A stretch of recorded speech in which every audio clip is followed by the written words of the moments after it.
عمرك شفت الاهلي يتعاقد مع لاعب طلعه في البرامج؟ مودست الاسود، مودست الاسمر سوري، لما جابوه بمليون و800 وبتاع راح برنامج؟ لغايه دلوقتي راح برنامج؟ طب بلاش. مودست الابيض اللي هو اللاعب الفلسطيني من شهر ديسمبر ده، لما جابوه بتاع راح لبرنامج؟ لا. مين تاني عايز اعد لك كام صفقه جت؟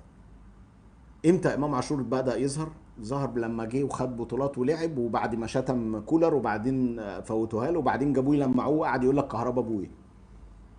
هل اتسال انت بتحب الزمالك؟ اصل انت زملكاوي. لو انا مذيع فير هساله، اقول له انت امام انت زملكاوي متعصب، ازاي قبلت انك تلبس قميص الزمالك؟ لازم يتسال السؤال ده. هل يتجرأ زميل اعلامي واحد يسال امام عاشور في مؤتمر او في برنامج انت زملكاوي وانت بس انت زملكاوي بس انت رحت الاهلي بس انت زملكاوي، ما حدش يقدر يتكلم فيها دي زي ما قالها الزميل مهيب؟ هل قدر يقولها؟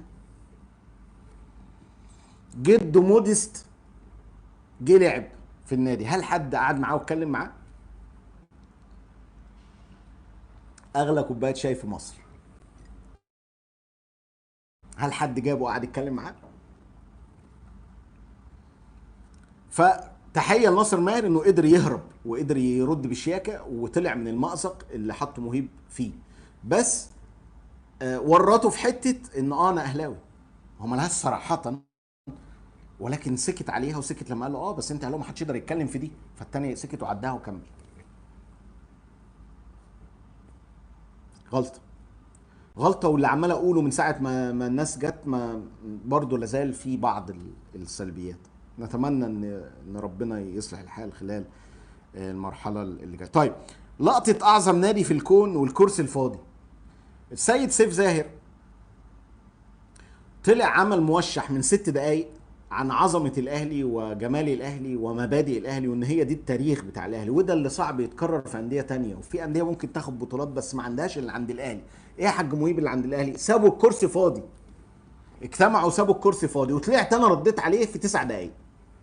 نفس الدقايق اللي خدها بينفخ في الكرسي الفاضي. طبعا رحمة الله على السيد عمرو فاروق، ونسأل له المغفرة والجنة، وربنا سبحانه وتعالى يتجاوز عن سيئاته. كان ساعتها لما اتصاب ودخل المستشفى، لما جاله الجلطه مسكين، ربنا يعفو عنا جميعا، ودخل المستشفى فسابوا الكرسي فاضي. طلع يتحدث عن ما قاله مالك في الخمر زي ما بيقولوا. كباري بقى، كباري، وعارف هو بيعمل ايه. العظمه والتاريخ، وشوفوا سابوا الكرسي فاضي، هو ده الاهلي والتاريخ والعظمه، وعمل وسوى والبتاع اللي هو شويه شويه يقول لك ب2.5 وتعالى بص. انا رديت عليه والموضوع ماشي وخلاص.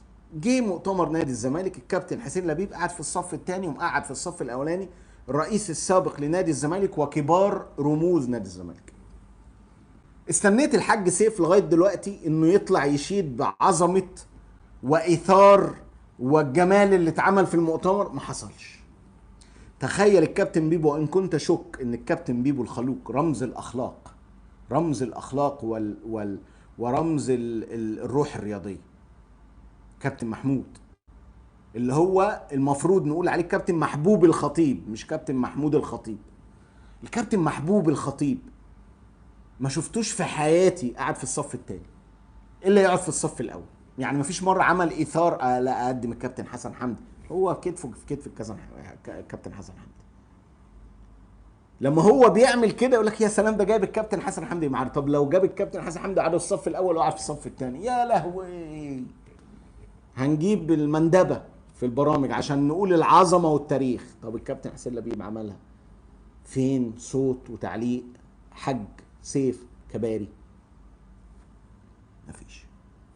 بس حبيت اسجل موقف للتاريخ ان الناس